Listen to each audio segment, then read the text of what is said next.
ఎరుపెక్కిన ఎర్ర జెండాలతోనే ప్రజల పక్షాన నిరంతరం పోరాటాలు కొనసాగిస్తామని ఆంధ్రప్రదేశ్ రాష్ట్ర సిపిఐ ప్రధాన కార్యదర్శి రామకృష్ణ పేర్కొన్నారు. ఆదివారం కుందుర్పి మండలం బెస్సరపల్లిలో నూతనంగా నిర్మించిన అమరవీరుల స్మారక స్తూపం పార్టీ కార్యాలయాన్ని ప్రారంభించారు.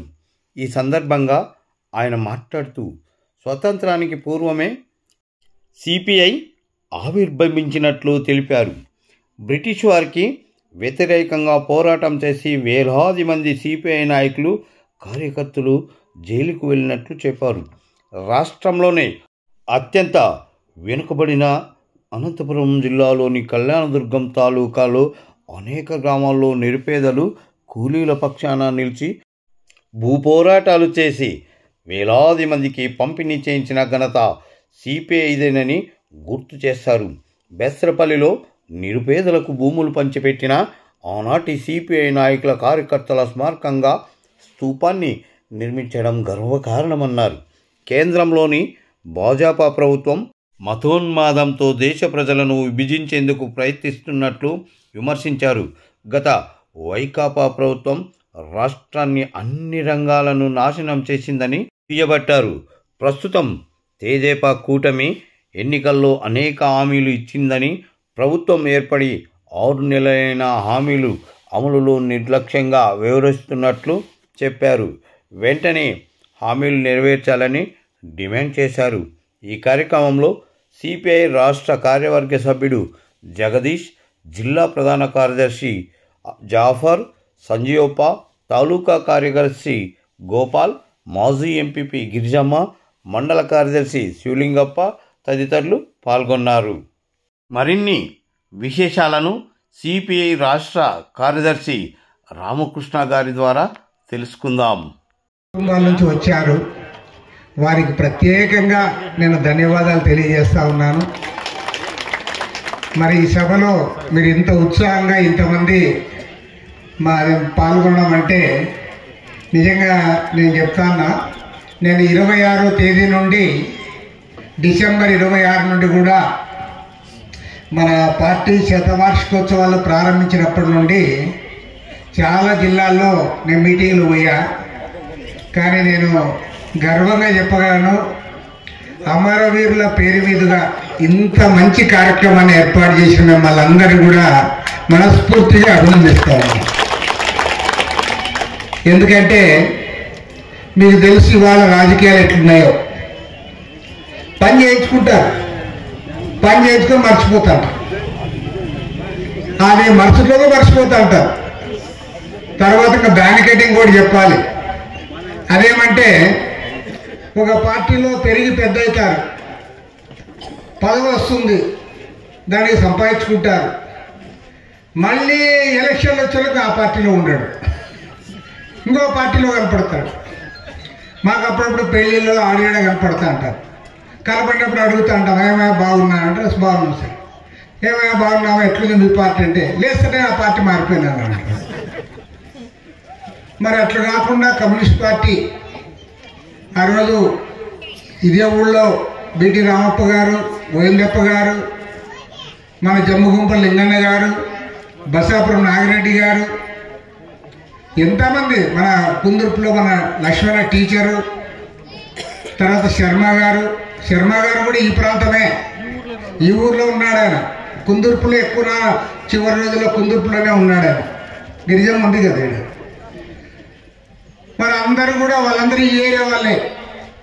ఈ మొత్తం తాలూకాలో ఒక పిల్లర్ మాదిరి బంగి ఎరుస్వామి గారు, బంగి రామప్ప గారు తర్వాత కాంగ్రెస్లో పోయినాడు, కానీ ఆయన కూడా భూ పోరాటాల్లో ఉన్నాడు మొదట్లో. ఎంతో మంది నాయకులు, బంగి రామప్ప గారు తర్వాతనే ఎరుస్వామి గారు పార్టీలో చేరినారు. కరెక్ట్, నేను కూడా వచ్చేటప్పుడు అదే చెప్తాను. ఎంతో మంది నాయకులు ఈ పోరాటం తర్వాత, కానీ ఈ పోరాటం నుంచి వచ్చిన నాయకులే ఐదుకొల్ల సదాశివ గారు కళ్యాణదుర్గం తాలూకా వారే జిల్లా పార్టీ సెక్రటరీగా పనిచేశారు.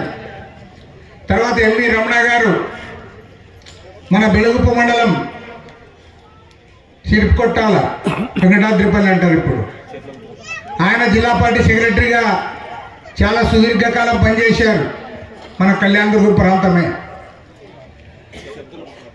చెట్టూరు ఏరియాలో పోతే రుద్రప్ప, కాశీము, తిప్పారెడ్డి వాళ్ళ ఇళ్ళలో చాలా రోజులు నేను కూడా ఉన్నా. ఎలక్షన్లప్పుడు అక్కడ ములకలేళ్ళు ఉన్నా. తర్వాత మన కుందుర్పులో చాలా రోజులు లక్ష్మణ్ సార్ ఇంట్లో ఉన్నాం. మరి నిజంగా చెప్పాలంటే ఈ ప్రాంతంలో ఎంతోమంది నాయకులు వాళ్ళు త్యాగాలు చేసి పార్టీ జెండా పట్టుకొని పోరాటాలు చేసి వేలాది ఎకరాల భూములు కంబదూరులో అంటే మన ఎగువపల్లి తిమ్మప్ప గురించి చెప్పాలి. తిమ్మప్ప గురించి నేను మీటింగ్లో కనపడినప్పుడు నేను ఎప్పుడు అనేవాడిని, ఆయన 42 ఏళ్ళు ఉన్నాడు సర్పంచ్గా. వచ్చారా వాళ్ళ పిల్లలు? కొడుకు ఆడున్నాడు రా పైకి. 42 ఏళ్ళు సర్పంచ్గా ఉన్నాడు వాళ్ళ ఆయన. ఏమైనా గుర్తుందే నీకు? సరే, మన శర్మస్వామి ఎప్పుడు ఆయన గురించి చెప్పేవాడు. ఏమంటే తిమ్మప్పది ఒక చరిత్ర అని చెప్పేవాడు. ఆ ఊర్లో ఫస్ట్ పంచాయత్ బోర్డు ఎలక్షన్ వచ్చినప్పుడు పాపం తిమ్మప్ప వాళ్ళ అన్న ఒక ఆయన పార్టీ లీడర్ ఉంటే ఆయన్ని నిలబెట్టాలనుకున్నారు సర్పంచ్గా. కానీ ఆ ఊర్లో భూస్వాములు ఏం చేశారంటే వాళ్ళు తెలివైన వాళ్ళు, చదువుకున్న వాళ్ళు, మరి ఎప్పుడోసారి వీడు సర్పంచ్గా మాకు పోటీ వస్తాడని ఓటర్ లిస్టులో పేరు లేకుండా చేసినాడు. ఓటర్ లిస్టులోనే పేరు లేకుండా చేస్తే అప్పుడు అప్పటికప్పుడు వీళ్ళు ఆలోచించి ఈ తిమ్మప్ప ఎక్కడున్నారంటే తిమ్మప్ప గొర్రెలు కాస్తున్నాడు చల్లాడం వేసుకొని. ఆయన పిలిపించి ఆయనకంతా డ్రెస్ మార్పించి అది కొప్పు ఉంటే కొప్పు కూడా కట్ చేసినారంట. కట్ చేసి ఆయన సర్పంచ్గా ప్రజలు గెలిపిస్తే పోయి కుర్చీలో కూర్చున్నాడు. 42 ఏళ్ళు దిగలే ఆయన. 42 ఏళ్ళు సర్పంచ్గా ఉన్నాడు. నా దేశానికి మొత్తం ఆంధ్ర రాష్ట్ర చరిత్రలో 42 ఏళ్ళు సర్పంచ్గా ఉన్న కమ్యూనిస్ట్ నాయకుడు ఎవరు లేరు, ఓన్లీ ఎగువపల్లి తిమ్మప్ప. నాన్నరెడ్డన్న అండేపల్లి సమితి ప్రెసిడెంట్గా ఉన్నారు. కాబట్టి ఏమంటే లాయర్ నరసింహారెడ్డి గారు ఆనాడు ఈ కేసులు ఇవన్నీ కూడా ఆయనే చూసినాడు. ఆయన పెద్ద కుటుంబం. ఆయన కూడా, ఆయన కొడుకు బాలగోపాల్ రెడ్డి కూడా నాతో పాటు నా క్లాస్మేట్ లాలో. నరసింహారెడ్డి గారు పెద్ద మనిషి. ఆయన ఎక్కువ మాట్లాడేవాడు కాదు మీటింగుల్లో కానాడేవాడు. కానీ మొత్తం జిల్లా తాలూకాలో ఎక్కడ పేదవాని కమ్యూనిస్ట్కి ఏమైనా సరే కోర్టులో మన తరఫు నిలబడినాడు ఆయన.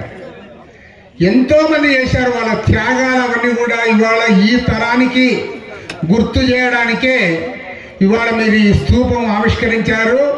నిజంగా చెప్పాలంటే కళ్యాణదుర్గం పార్టీకి, ఈ ప్రాంతంలో కుందుర్పి మండలంలో పనిచేస్తున్న పార్టీ నాయకులకు, ప్రజా సంఘాల నాయకులకు అందరికి కూడా పేరు పేరున రాష్ట్ర పార్టీ తరఫున ధన్యవాదాలు తెలియజేస్తాము. అంత మంచి కార్యక్రమం చేశారు ఇవాళ. ఎందుకంటే చరిత్ర రాబోయే తరానికి తెలియాలి. ఇవాళ చరిత్ర తెలియకనే దేశంలో అంతా కూడా అతలాకుతలం అవుతా ఉంది. నేను ఇవాళ గర్వంగా చెప్తా ఉన్నా, భారతదేశంలో 100 సంవత్సరాల చరిత్ర కలిగిన పార్టీలు రెండే 2 పార్టీలు. ఒకటి భారత జాతీయ కాంగ్రెస్, 2 భారత కమ్యూనిస్ట్ పార్టీ సిపిఐ. 100 years, 100 ఏళ్ళు స్వాతంత్ర పోరాటంలో పాల్గొన్న పార్టీలు. చాలా మంది ఇక్కడ టీచర్లు ఉన్నారు. చరిత్రలో 1946లో రాయల్ నేవీ తిరుగుబాటు జరిగింది. మామూలు తిరుగుబాటు కాదు. మొత్తం ఓడల్లో వాళ్ళు తుపాకులు పట్టుకొని అధికారుల మీద తిరుగుబాటు చేసినారు. తిరుగుబాటు చేసిన తర్వాత వాళ్ళ ఓడల మీద జెండాలు ఎగరేసినారు. వాళ్ళ జెండాలు ఎవరి జెండా ఎగరేశారు? కమ్యూనిస్ట్ పార్టీ ఎర్ర జెండా ఎగరేశారు. కాంగ్రెస్ పార్టీ 3 రంగుల జెండా ఎగరేశారు. 3వ జెండా ముస్లిం లీగ్ పార్టీ జెండా ఎగరేశారు. స్వాతంత్ర పోరాటంలో గర్వంగా పాల్గొన్నామని మనం చెప్తా ఉన్నాం. అదేవిధంగా ఎట్లయితే మన కళ్యాణదుర్గం ప్రాంతంలో భూమి కోసం పోరాటం జరిగిందో తెలంగాణ ప్రాంతంలో జరిగింది. భూమి కోసం, ముక్తి కోసం జరిగిన పోరాటంలో 4500 మంది కమ్యూనిస్టులు రక్తతర్పణం గావించారు. 10 లక్షల ఎకరాల భూములు పంపిణీ చేశారు. వేలాది గ్రామాలు విముక్తం చేశారు. ఇవాళ తెలంగాణ గ్రామాల్లో ఏ ఊరికి పోయినా సరే ఆ ఊళ్ళలో చరిత్ర ఉంది. కాబట్టి చెప్తా ఉన్నాను, మరి 100 ఏళ్ల చరిత్ర కలిగిన పార్టీ మనం అధికారంలోకి రాలా, నిజమే. కొంతమంది కమ్యూనిస్టు వ్యతిరేకులు, మిడిమిడి జ్ఞానంతో మాట్లాడే వాళ్ళు, చరిత్ర కొద్దిగా తెలిసిన వాళ్ళు మాట్లాడుతూ అంటారు, మీ పార్టీ 100 ఏళ్ళు అంటున్నారు కదా, మరి మీరు అధికారంలోకి రాలేదు కదా అని. నిజమే, మేము అధికారంలోకి రాలే. అయినా చెప్తాం, అధికారం ఉన్నా లేకపోయినా పేదవాడి తరఫున పోరాడే జెండా అది ఎర్ర జెండా మాత్రమే. నిలబడతాం. ఓకే, మాకేం అధికారం రానంత మాత్రాన మా కిరీటాలేం పడిపోలే. అధికారం లేదు కాబట్టి ఈరోజు చాలా పార్టీలు చూస్తా ఉన్నారు కదా, అధికారంలో ఉన్నప్పుడు ఇంక వాడిని పట్టేకే ఉండదు. ఇంక వాడు మాట్లాడిచ్చినా మాట్లాడు, మన ఎదురుగా పోతా అంటాడు, సార్ సార్ అని మనం అనాల్సిందే కానీ వాడు పక్కకు కూడా చూడకుండా పోతా అంటాడు. అధికారం పోయిన తర్వాత ఎక్కడుంటారు? ఇంట్లో రగ్గప్పుకొని పెళ్ళ పక్కన పడుకుంటాడు. కనపడు వాడు రోడ్లో సిగ్గుపడతా అంటాడు. మేము ఓడిపోయినా గెలిచినా కష్టజీవుల తరఫున జెండా పట్టుకుంటాం, పోరాడతాం, పోరాడి సాధిస్తాం, సాధించేంత వరకు కూడా పోరాడతాం. కాబట్టి ఇవాళ దేశంలో పరిస్థితులు గమనించమని కోరుతా ఉన్నాం. ఈరోజు ఏమాత్రం ఇవాళ బీజేపీ కేంద్రంలో అధికారంలో ఉన్నారు, వాళ్ళకేం చరిత్ర లేదు, చరిత్ర లేదు వాళ్ళకి. బీజేపీ యొక్క మాతృ సంస్థ ఆర్ఎస్ఎస్ వాళ్ళు కూడా 1925లోనే పుట్టారు. కమ్యూనిస్ట్ పార్టీ పుట్టిన సంవత్సరమే వాళ్ళు పుట్టారు. వాళ్ళు ఏనాడు స్వాతంత్ర పోరాటంలో పాల్గొనలే, వాళ్ళు ఎవరు జైలుకు పోలే, ఎవరు ప్రాణాలు ఇవ్వలే, ఎవరు ఆస్తులు పోగొట్టుకోలే, కానీ వాళ్ళ అధికారంలో ఉన్నారు. కానీ నేను మీకు గుర్తు చేస్తాను, ఎందుకంటే బెస్తరపల్లిలో మన పాతకాలంలో మన వాళ్ళు ధర్మవరం జైల్లో ఉన్నారు, అనంతపురం జైల్లో ఉన్నారు. మొత్తం నాకు బాగా గుర్తుంది, సదాశివం గారు చెప్పారు, శర్మ గారు చెప్పారు, కోర్టులో కేసు ఉంటే ఇక్కడి నుంచి రావడానికి బస్ ఛార్జీ లేకపోతే 70-75 కిలోమీటర్లు ఇక్కడ నుంచి నడిచి వచ్చి కోర్టులో కేసుకి అటెండ్ అయ్యి మళ్ళీ అక్కడి నుంచి నడిచి వచ్చేవారు. అంత కష్టపడ్డారు. మన నీలం రాజశేఖర రెడ్డి గారు సోదరులు నీలం ప్రభాకర్ రెడ్డి గారు మన పార్టీ లాయర్ ఆయన, పాపం ఆయన వీళ్ళకి టీకా ఖర్చులకు ఇచ్చేవాళ్ళట. నీలం ప్రభాకర్ రెడ్డి గారు, ఆయన కూడా గుర్తు చేసుకుందాం. కాబట్టి చెప్తా ఉన్నా, ఇవాళ నేనేదో చెప్పడం కాదు, ఇటీవల ఒక మొత్తం ఆ రోజుల్లో స్వతంత్ర పోరాట కాలంలో మొత్తం ఇన్ని జైళ్ళున్నా ఇంకా పూర్తిగా పెద్ద శిక్ష పడిన వాళ్ళని తీసుకొని పోయి అండమాన్ జైలుకు పంపించేవాళ్ళు. జనమేమో అండమాన్ జైలు అంటారు, ఇంక వీడు రాళ్ళు పోయినట్లే చనిపోయినట్లే. ఆడ తీసుకొని పోయి సముద్రంలో ఒక సెల్లో పడేస్తే వాడు బతికితే బతికినట్లు, చనిపోతే చనిపోయినట్లు. ఈ మధ్యలో ఒక ఆయన పోయి లెక్కలు రాశాడు, ఎంతమంది జైల్లో ఉన్నారు, ఎవరు వాళ్ళని తీస్తే అండమాన్ నికోబార్ సెల్యులర్ జైల్లో అందరికంటే ఎక్కువ మంది ఎవరున్నారంటే కమ్యూనిస్ట్ పార్టీకి చెందిన వాళ్ళే జైల్లో ఉన్నారు. కాబట్టి చెప్తా ఉన్నాం, భారతదేశ స్వాతంత్ర పోరాటంలో, తెలంగాణ సాయుధ పోరాటంలో, పున్నప్రవాయిలార్ పోరాటంలో, తేబాగ్ పోరాటంలో, దేశవ్యాప్తంగా భూమి కోసం, ముక్తి కోసం, దున్నేవాడికి భూమి కోసం జరిగిన పోరాటంలో అవునన్నా కాదన్నా పోరాడిన జెండా ఎర్ర జెండా మాత్రమే. కాబట్టి చెప్తా ఉన్నాం, 100 ఏళ్ళు కాదు, మరో 100 ఏళ్ళైనా పోరాడుతూనే ఉంటాం. పేద ప్రజల కోసం, కష్టజీవుల కోసం, ఒక మనిషిని మరో మనిషి దోపిడీ చేయని సమాజం కోసం పోరాడుతూనే ఉంటాం. ఇవాళ ఏం చేస్తూ ఉన్నారు? అధికారంలో ఉన్న వాళ్ళు ప్రజల మధ్య చీలిక చేస్తూ ఉన్నారు, తగాదా పెడతా ఉన్నారు. నరేంద్ర మోడీ గవర్నమెంట్ వచ్చి 10 ఏళ్ళు అయింది, ఇది 3వ సారి అధికారం ఎక్కారు. ఏమైనా చేశారా? రైతులకు ఏమైనా చేశారా? ఇవాళ ఢిల్లీకి సరిహద్దుల్లో పంజాబ్ రాష్ట్రంలో రైతు నాయకుడు అక్కడ దీక్ష కూర్చున్నాడు, నెల రోజులైంది. దాని గురించి మాట్లాడరు, ధరల గురించి మాట్లాడరు, పేదరికం గురించి మాట్లాడరు, ఉద్యోగాల గురించి మాట్లాడరు. ఏం చేశారంటే మేము హిందువులంతా ఏకం కావాలి, ముస్లింలను దొక్కాలి, క్రైస్తవ మతం మన మతం కాదు, ఇది ప్రచారం వల్ల. ఇవాళ విజయవాడలో భారీ ఎత్తున హైందవ సభ జరుపుతున్నాడు. నేను బీజేపీ వాళ్ళని ఒకటే అడుగుతా ఉన్నా, మీరు హిందువుల కోసం అన్నారు కదా, పోనీ హిందువుల కోసం ఏం చేశారో చెప్పండి. క్రైస్తవులను వదిలిపెట్టండి, మహమ్మదీయులు పక్కన పెట్టండి, సిక్కుల గురించి మేము అడగము. హిందువుల కోసం మీరు ఏం చేశారో చెప్పమని అడుగుతా ఉన్నా. హిందువులకు ఏమైనా ఉద్యోగాలు ఇచ్చారా? హిందువులు రైతులు ఏమైనా బాగుపడినారా? కూలీలు ఏమైనా బాగుపడినారా? గ్రామాలు ఏమైనా బాగుపడినాయా? ఏం చేశారో చెప్పమని అడుగుతా ఉన్నా. మతాన్ని రెచ్చగొట్టి తద్వారా ఓట్లు గుంజుకొని మీరు అధికారంలో ఉండాలనుకుంటా ఉన్నారు. కాబట్టే చెప్తా ఉన్నాం భారతదేశంలో ప్రపంచంలో ఎక్కడా లేదు ఇంతమంది జనం. 143 కోట్ల మంది జనం ఉన్నారు భారతదేశంలో. మెజార్టీ హిందువులైనా కోట్లాది మంది ముస్లింలు ఉన్నారు, క్రైస్తవులు ఉన్నారు, బౌద్ధులు ఉన్నారు, పార్సీలు ఉన్నారు, 2 కోట్ల మందికి పైగా సిక్కులు ఉన్నారు. మరి ఇన్ని కులాల వారు, ఇన్ని మతాల వారు మనం అందరం కూడా కలిసిమెలిసి ఉన్నామంటే మహనీయుడు డాక్టర్ బిఆర్ అంబేద్కర్ రచించిన రాజ్యాంగం వల్ల, ఒక సెక్యులర్ రాజ్యాంగం వల్ల మనం అందరూ కలిసిమెలిసి ఉన్నాం. ఇవాళ అడుగుతా ఉన్నాం, కేంద్రంలో అధికారంలో మీకు స్వతంత్ర పోరాటంలో పాల్గొన, మీకు అంబేద్కర్ అంటే కూడా మీకు లెక్కలే. సాక్షాత్తు పార్లమెంట్లోనే హోమ్ మినిస్టర్ అమిత్ షా అంబేద్కర్ అవమానిస్తా ఉన్నాడు. అవమానించాడు ఆయన. ఏంది అంబేద్కర్ అని పదే పొగుడుతారా అంటారు. మహాత్మా గాంధీ గౌరవం ఇవ్వరు.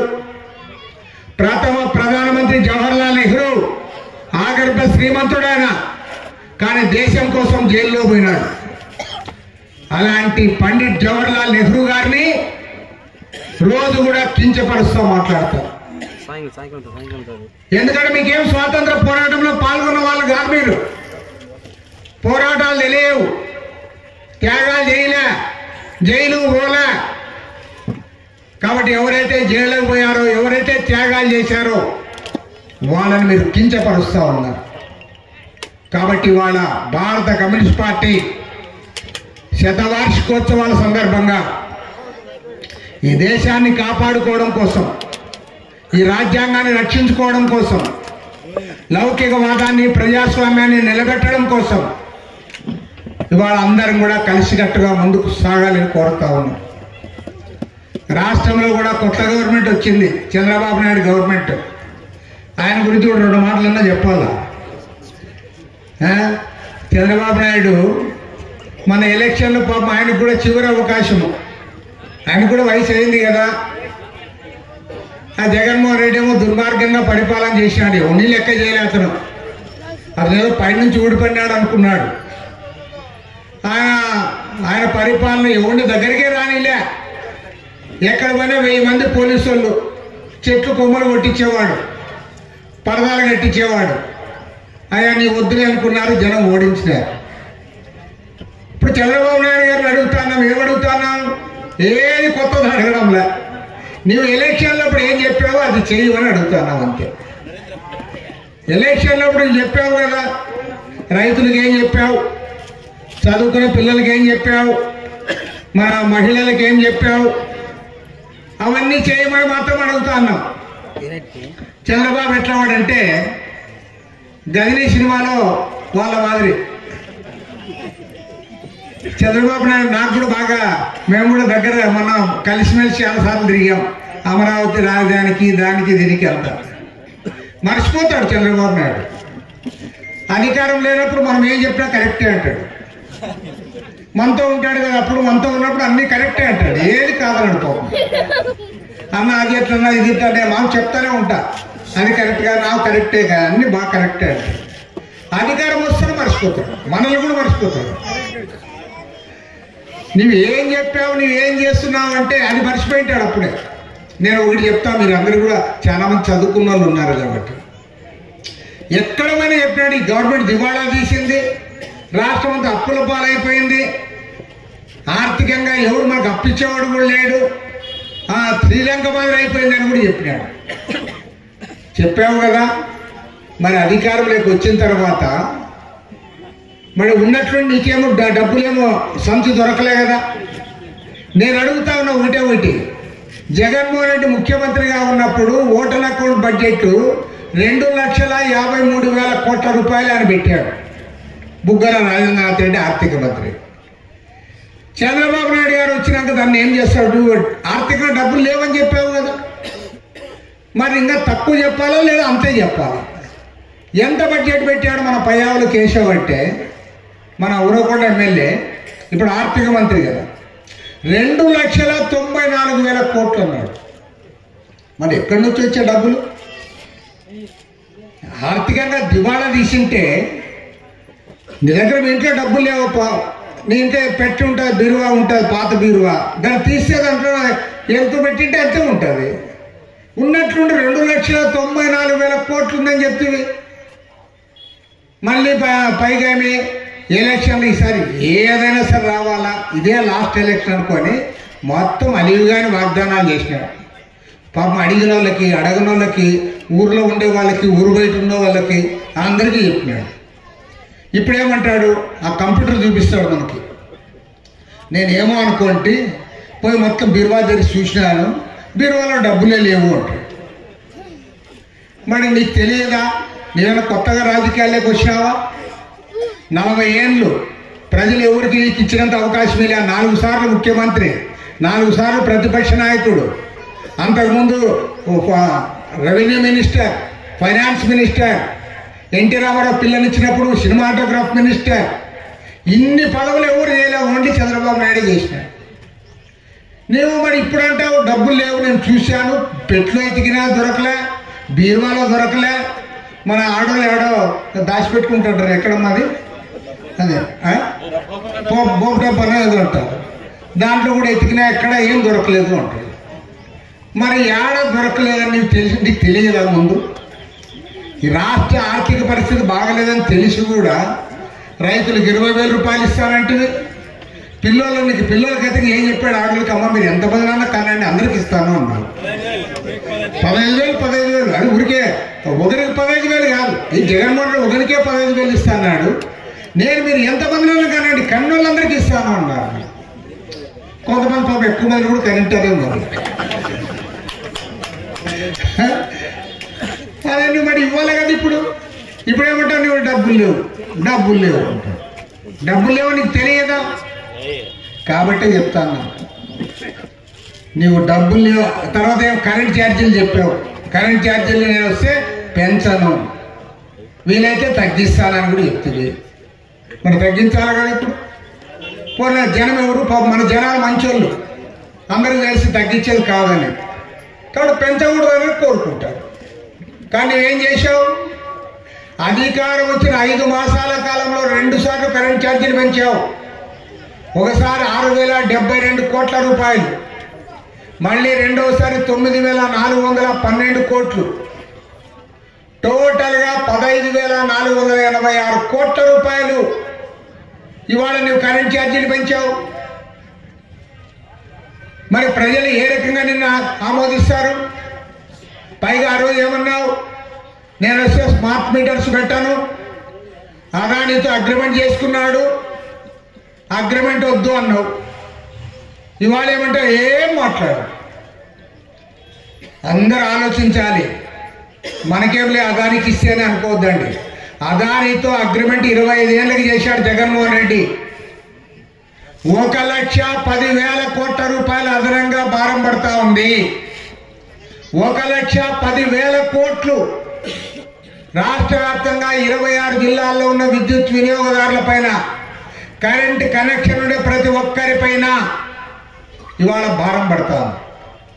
పైగా వాడు కరెంట్ ఎక్కడ ఉత్పత్తి చేస్తాడు? ఇక్కడ చేయడు. ఏమా ఇక్కడ సూర్యుడు లేడా? సోలార్ విద్యుత్ ఇక్కడ ఉత్పత్తి కాదా? రాజస్థాన్లో ఉత్పత్తి చేస్తాడు. అంటే రాజస్థాన్ రైతులకి 30 ఏళ్ల పాటు లీజ్ ఇస్తాడు. పన్నులు అక్కడే కడతాడు. ఉద్యోగాలు వాళ్ళకే వస్తాయి. అక్కడి నుంచి మనం కరెంటు తెచ్చుకోవాలంట. ఏం కరెంటు? సోలార్. ఏమైనా సోలార్ ఇక్కడ పెడితే రాదా? మన దగ్గర ఎండ తక్కువ ఉందే కాబట్టి ఏమంటే ఎండ ఏమైనా అక్కడే ఉంది ఇక్కడ లేదంటే అవును లేప అందుకోసం అక్కడ చేస్తున్నారు. చంద్రబాబు నాయుడు ప్రతిపక్షంలో ఉన్నప్పుడు మాట్లాడు, ఇప్పుడు అధికారం ఉంది కాబట్టి ఏం మాట్లాడు, అదాని పేరు ఎత్తడానికి కూడా నోరు రావడం లేదు. కాబట్టే చెప్తా ఉన్నాం, చంద్రబాబు నాయుడు గారి పరిపాలన ప్రజలకు అనుకూలంగా ఉంటే తప్పకుండా మేము కూడా హర్షిస్తాం. కానీ నువ్వు ప్రజలపైన భారాలు మోపుతాను, నేను ప్రతిపక్షంలో ఉన్నప్పుడు మీ వాడిని, అధికారం వచ్చింది కాబట్టి మీకు నాకు సంబంధం లేదంటే మేము వదిలే వాళ్ళం కాదు. మేము ఇప్పుడే ఎక్కువ సంబంధం అంటాం మేము, ఎందుకంటే ముఖ్యమంత్రిగా ఉన్నావు కాబట్టి. చెప్పింది చేయాలని అడుగుతాం, ప్రజలపైన భారాలు మోపకూడదు అంటాం. అదేమో కానీ పాపం చంద్రబాబు నాయుడు పక్కన చేరి ఏమో మేము చూసింది వాళ్ళు అన్నది, నువ్వు 2000 రూపాయలు కూడా ఉందంటే డౌటే. అసలు నాకు అర్థమే కాలే.